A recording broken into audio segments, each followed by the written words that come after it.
Hello everybody, I am Susie Lajoie. I am a fitness instructor at 14 in Greenwood, and today we're going to talk about rotational power. This is a topic that is so important for everything from daily tasks to elite athletics. I just think it's not really touched on enough and talked about enough. So today we are going to talk about it, and I'm going to bring you through the power pyramid and show you exercises for each stage that will help develop your rotational power. So I'll give a quick demonstration of what the power pyramid is, and then we'll get to doing some examples. On the basis of the pyramid is dynamic mobility, because it is so crucial to make sure that before you bring your clients or athletes through any kind of rotational movements, that you make sure that they have the mobility to move through those movements. We're not going to get them to do a rotational med ball throw if we're not even sure if they can move their hips that way, or if we're not sure that they have the T-spine mobility to move that way fast with weight. So, very important to assess the mobility of your clients through their ankles, hips, shoulders, T-spine before we move up the pyramid. And so any areas that we find need to be addressed, we'll add in mobility exercises to the anti-rotational flexion phase. So anti-rotational flexion phase. This is when we actually do anti-rotational exercises, and it seems weird that if we're training for rotational power that we want to train anti-rotational first, but it's crucial to develop these muscles that stabilize and protect the spine. So these exercises are going to build a strong foundation in order to translate into rotational power without injury. Rotational movements, this is when we're going to actually get into rotating through the hips, spine, shoulders, ankles, and in a controlled manner, because it's important to do it in a controlled, safe manner before we add in the top of the pyramid. Here is ballistic rotation and locomotive ballistic rotation. So, sorry, I wrote it wrong there. Loco ballistic rotation. The top of the pyramid there, more advanced and not for all populations, okay? So often with general pop, rotation is enough. However, probably more advanced populations and athletes are going to need the top of the pyramid. So let's get going. I'm going to show you like 2 to 4 examples for each phase of the pyramid. I'll walk you through them. It's going to be great.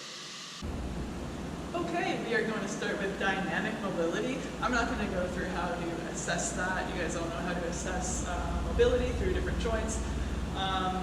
But 3 common mobility exercises that I end up prescribing to people are open book, Spider-Mans, and 90-90s. I'm going to demonstrate those 3 for you. Let's start with open books. Lying on your side, knees and hips at 90, hands together. We're going to give a slight reach, so protracting that shoulder, and then open up, cross body, and reaching for the opposite side. And coming back across, protract, reach even further, and open the book across, reaching for the floor.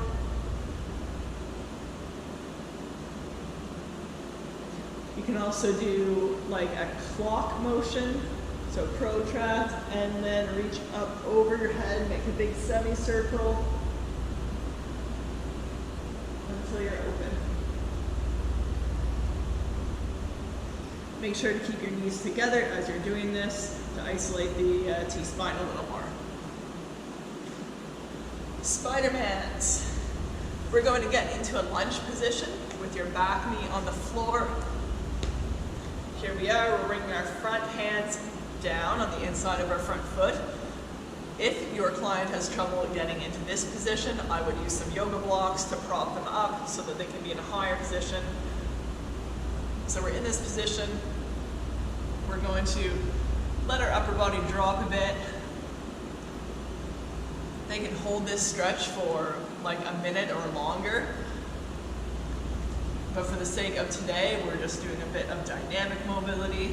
We're going to turn towards our knee and reach for the ceiling. And then we're going to turn away from our knee and reach for the ceiling. So we're working on hip mobility and T-spine mobility. We do the same on the other side. Now 90-90s.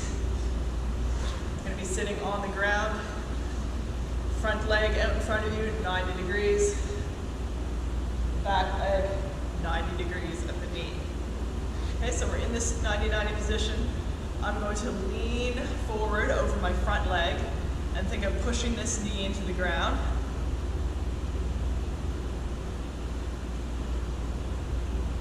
And then I'm going to lean back, and you can have your hands behind you for support. Lean back and think of pushing this knee into the ground.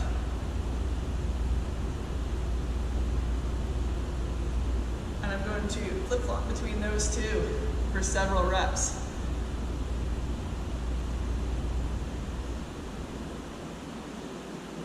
And you can hold them longer than I am for the sake of demonstration. I'm just moving through this a little quicker. And then you would do that on the other side. Set up in your 90-90. Leaning forward, pushing this knee into the ground. It's an active push, it's not only you putting your body weight on it. And leaning back, and an active push with this leg into the ground.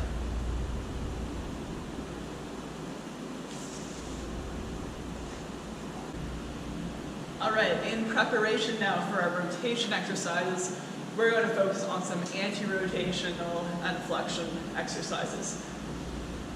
Once these are nailed, and your client is very competent and strong in these movements, that is when we can move on to rotational movements, while not completely forgetting about these movements, but using these movements as maybe a warm-up before your rotational exercises, or as just accessory exercises.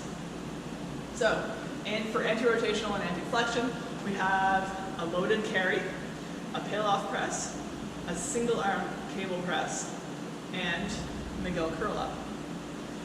Let's fly through these. We're going to start with our loaded carry.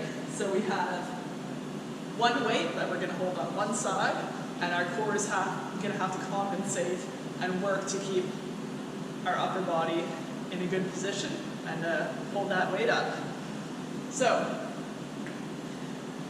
as you all probably know, there's many different phases to do these anti-rotational and rotational exercises in. You can go in half kneeling, you can go tall kneeling, bilateral, staggered stance, unilateral. So you pick which phase your client is at and which is most appropriate for them. I'm just going to demonstrate a half kneeling one. So you're in a half kneeling position. You can hold the weight on either side. I encourage you to do a set with the weight on each side, because it will trigger different muscles to stabilize. So you simply hold this nice half kneeling position, knee, hip, ankle are all in line. And it's just a static hold.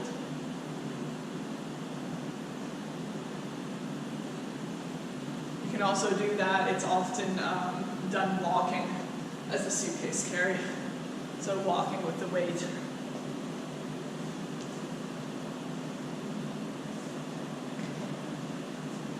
Next up, peel-off press. So we have our cable machine here. I'm going to adjust the weight.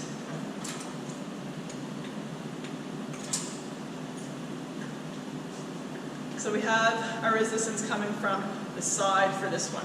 holding the cable, take the weight off the weight stack. Your foot position will determine whether it's a little more difficult or a little easier. Narrower feet, the harder your core has to work to stabilize. The wider base is a little bit easier. I encourage most people to start about shoulder width, starting with the cable in the middle of your chest. Shoulders are level and square. Make sure you pull your shoulder blades back a little bit. Think of externally rotating a bit, because if our shoulders are pulled forward throughout the whole movement, we're working less core and just burning up our upper body. So shoulders back, think of externally rotating a little bit, and you're pressing out. And back in, pressing out. You should feel your core working to not let your body rotate with that weight. The longer the lever gets, the harder it is. Also, the narrower your stance, the harder it will be. And you would do that on the other side, obviously, too. All right, now single arm cable press. So now the weight's going to be working against us coming from behind. So facing this way, feet shoulder width apart, single arm horizontal press. So pressing the weight forward, letting it come back, and not letting our torso or our hips twist with that weight. Core is engaged at all times, resisting that weight, no twisting motion.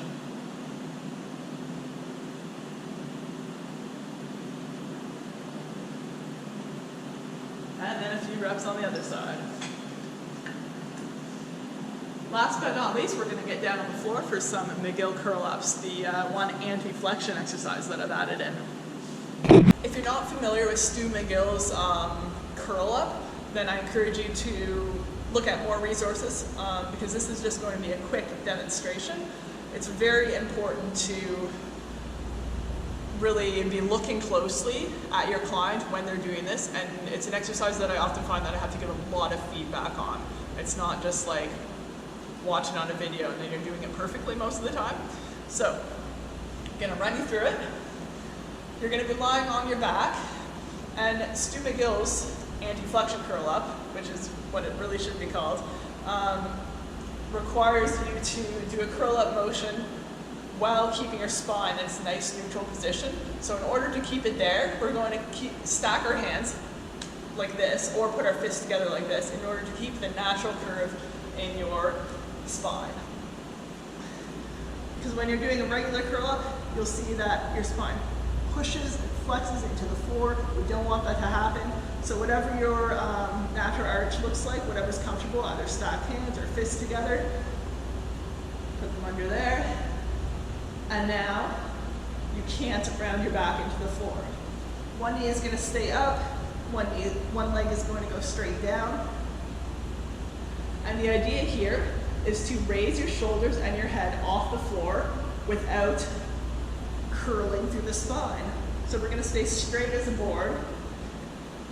We're going to brace the core. And we're doing the smallest motion to raise off the ground. Stu McGill says, imagine that the floor is a scale, and you simply want to bring the scale to 0. If somebody walked past me right now while I was doing this exercise and they didn't look very closely, it might look like I'm just laying on the floor, okay? So brace. We're pretty much hinging from the hips to raise your upper body off the ground. And you will find that you have to cue very often not to lead with the chin, because people are they're just so used to leading with the chin for sit-ups, chin-up, curl-ups.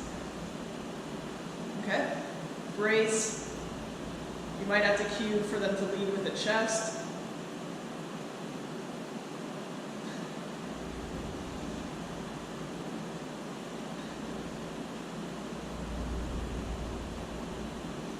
And then you would bring the other leg up, one leg straight, the other leg straight back, and repeat.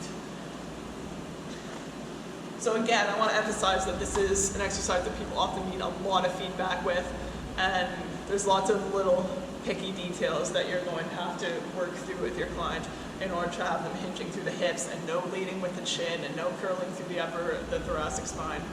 So a little bit of a tougher one, but well worth it. Great anti-flexion exercise. Okay, so now we're adding on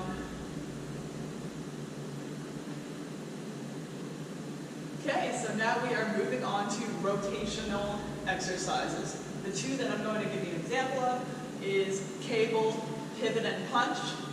That's what I'm calling it. You can call it what you wish. And a lateral lunge with rotation with our body bar, or you can use a Viper if you have one. Let's start with the cable, pivot, punch. Unlike the anti-rotational press that we did, we're going to be facing side on from the weight. Setting up, nice athletic stance. The weight is in one hand. We're going to pivot the inside foot, push the hips through, and punch. So you can break it down into two movements if you wish. A pivot and a punch. And then merge it into one. Pivot, punch. Pivot, punch. Okay. And that movement can also be done from like low to high, high to low. So one of these machines where you can adjust the lever arm, they're an excellent tool. Let's move on now to lateral lunge with rotation. So we're going to hold the body bar and get in our lateral lunge stance, nice and wide. We're going to kick our hips back and do a lateral lunge to one side. And then we're going to touch down the body bar outside our foot and then back up.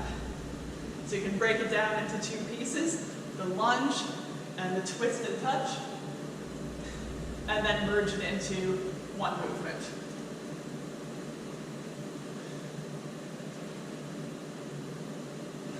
And the longer the lever arm, obviously the harder it will be. Okay. So obviously rotational exercises are super applicable for athletics and also just everyday activities. So just make sure that you understand what your client's goals are and pick rotational exercises that are applicable to that. And just make sure they understand the importance of them for injury prevention and performance. Okay, so that's what I have for rotation. I think we're ready to go to the gym and do a little bit of ballistic rotation.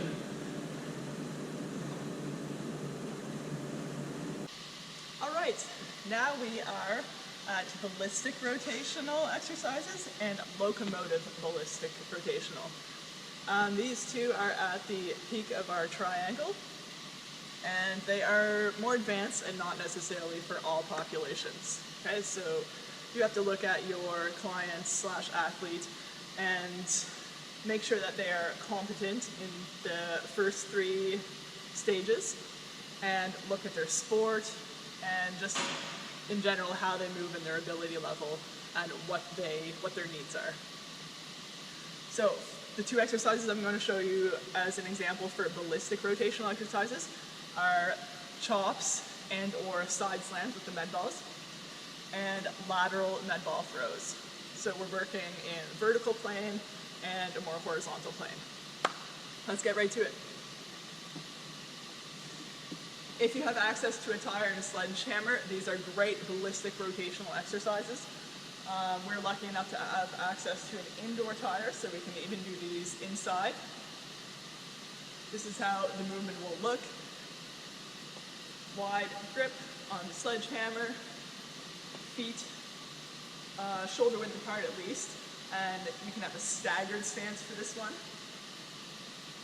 Facing the tire, swinging overhead, and pulling forcefully down onto the tire.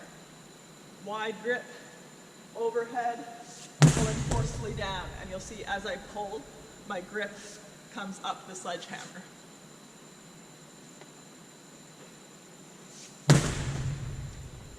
it is important with these movements, obviously, people will automatically go to their dominant side.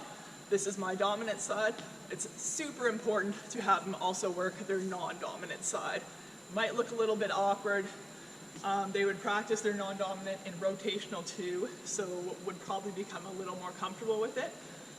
And yeah, so just make sure that they also do it on their non-dominant side. It might not look exactly the same as their dominant side, but it's super important to avoid imbalances.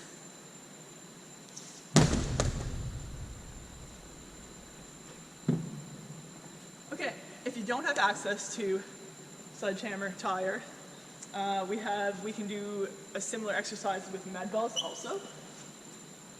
Med ball slams. This is going to be easier for most people to set up.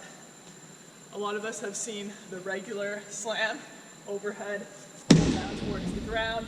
We're going to add rotation, dynamic rotation in, and slam it down on either side of our feet. It'll look like this. Press overhead, pull and slam to the side. Picking it up, overhead, other side.